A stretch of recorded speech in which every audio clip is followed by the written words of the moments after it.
Welcome to the November 14th edition of the Trib Report. I'm Keith Havens. We're bringing you the news from the ground up with Skelton's Floor Trader in Pullman. Before we get started, don't forget to subscribe to our YouTube channel so you never miss an episode of the Trib Report. Remember, it's free to subscribe. Our first story, the area around 14th Street and Port Drive in Clarkston has become a regular gathering spot for many unhoused residents in the LC Valley, with police noting several motorhomes, trailers, and vehicles parked there on any given day.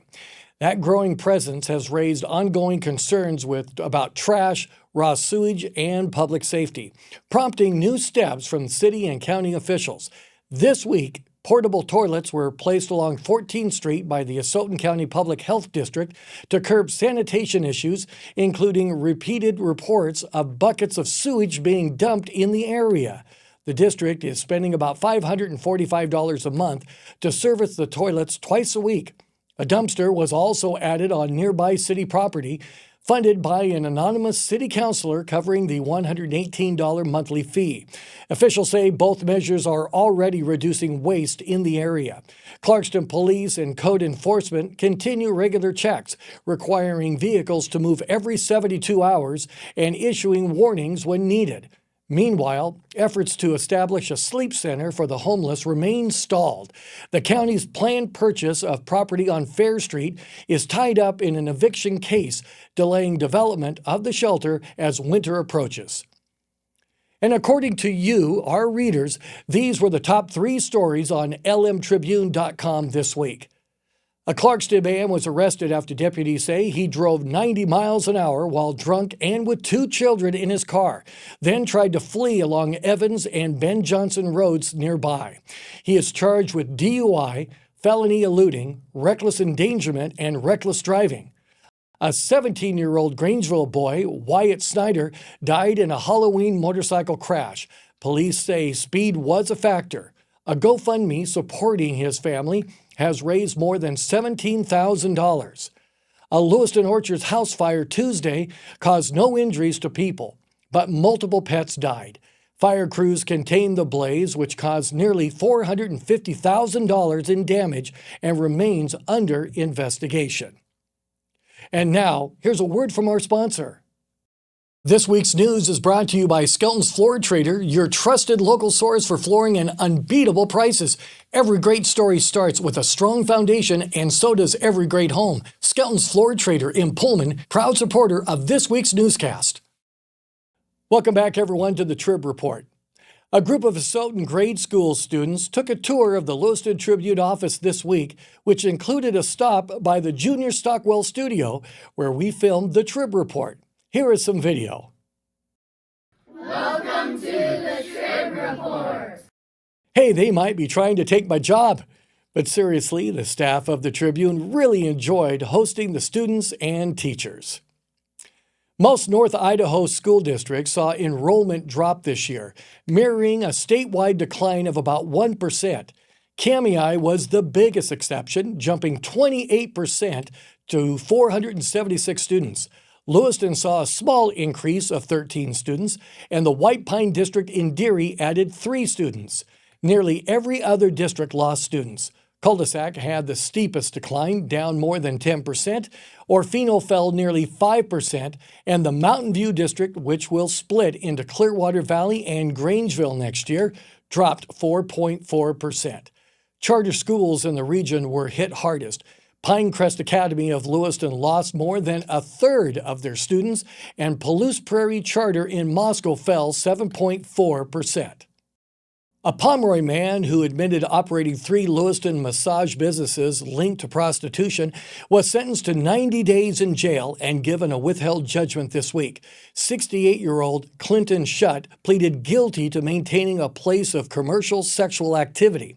He received credit for 18 days served, must pay $245, and will spend 8 years on probation. Prosecutors dismissed a second charge, but Shutt faces up to 20 years in prison if he violates probation. He also agreed to forfeit more than $51,000 in cash and bank funds. Shutt was arrested in April along with his wife, Ping Shutt, and Zhao Hang Linda Wang, who both are awaiting their sentencing. Soft piano music played as University of Idaho students moved quietly through the Vandal Healing Garden on Thursday evening, marking 3 years since the murders of Xana Kernodle, Ethan Chapin, Kaylee Gonzalez, and Madison Mogan. Dozens left handwritten notes, lit candles, and placed flowers at the memorial, sharing silent embraces as they remembered the 4 classmates. Hundreds waited patiently for their turn to walk through the garden in reverence. Brian Koberger, the man who committed the murders, was ordered this week to pay an additional $3,000 in restitution for victims' funeral costs. A judge said Koberger has received more than $28,000 in donations while incarcerated. Moving on to events around the region, the LC Valley Veterans Parade begins at 11:11 a.m. Saturday on Main Street in Lewiston. This year's theme, Homeless Veteran Awareness, highlights service members from all branches while drawing attention to veterans experiencing homelessness. The Lewis Clark Community Concert Band performs a free concert from 3 to 5 p.m. Sunday at Lewiston High School's auditorium. 2 award-winning musicians, pianist Jeremy Dink and violinist Richard O'Neill, will perform at 7:30 p.m. Thursday in the University of Idaho's Administration Auditorium as part of the Auditorium Chamber Music Series. A full list of events can be found at inland360.com. Let's head to sports. There was big news out at Pullman this week, with Washington State University firing athletic director Ann McCoy after 18 months, calling the move a leadership change. John Harlow will serve as interim AD as WSU launches a national search.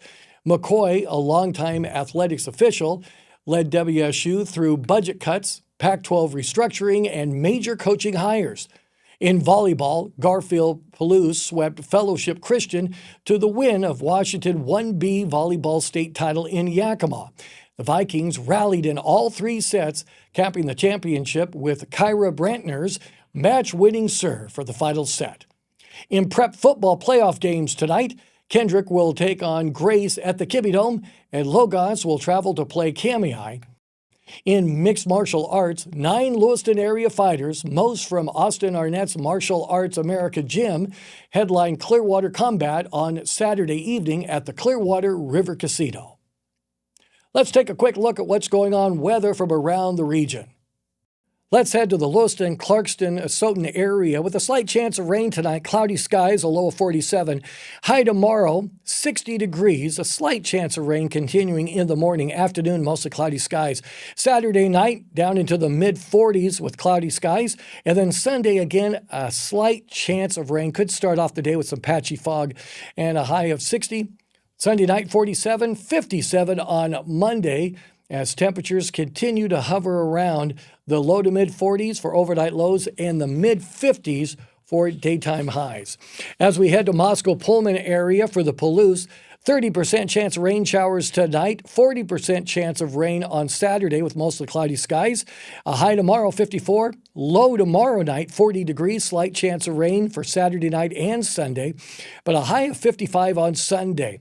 Overnight lows again Sunday night in the low 40s and around 50 for a high on Monday with a really good chance of rain Sunday night and Monday.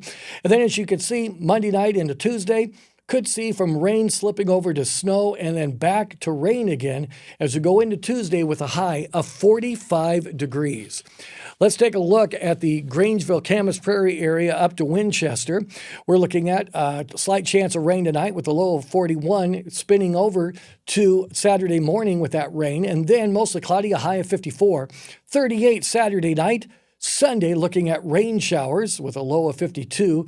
Good chance of rain for Sunday night into Monday, overnight low 41 and 50, and Monday night getting down to 38 degrees with rain is likely, and then Tuesday, slight chance of snow in the morning, but that'll turn over to rain showers with a high near 50 degrees.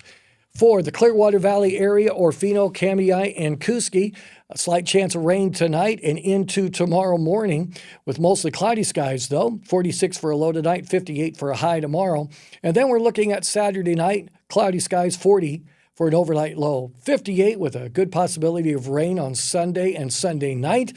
58 for a high Sunday, 45 for a low.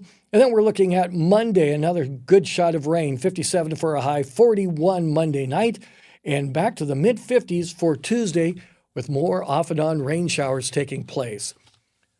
As we head to Northeast Oregon, we're looking at mostly cloudy skies to partly cloudy skies, a low of 31 degrees, and then Saturday, partly sunny and a high in the mid-50s. Saturday night, back down to 31, and Sunday, a slight chance of rain with a high of 54. Increased chances of rain Sunday night, getting to 34 degrees for an overnight low, and then could see a little rain-snow mix on Monday night, and into Tuesday. Rain will decrease on Monday at 60%, 50% Monday night, and 20% on Tuesday, with high temperatures also decreasing, 48 for a high on Monday, down to 42 for a high on Tuesday. Well, that's it for this edition of the Trib Report. Our trusted stories and solid foundation are brought to you by Skelton's Floor Trader in Pullman. For these stories and more, visit lmtribune.com or check out the link in the description. I'm Keith Havens. As always, thank you very much for watching. Be sure to subscribe to our YouTube channel.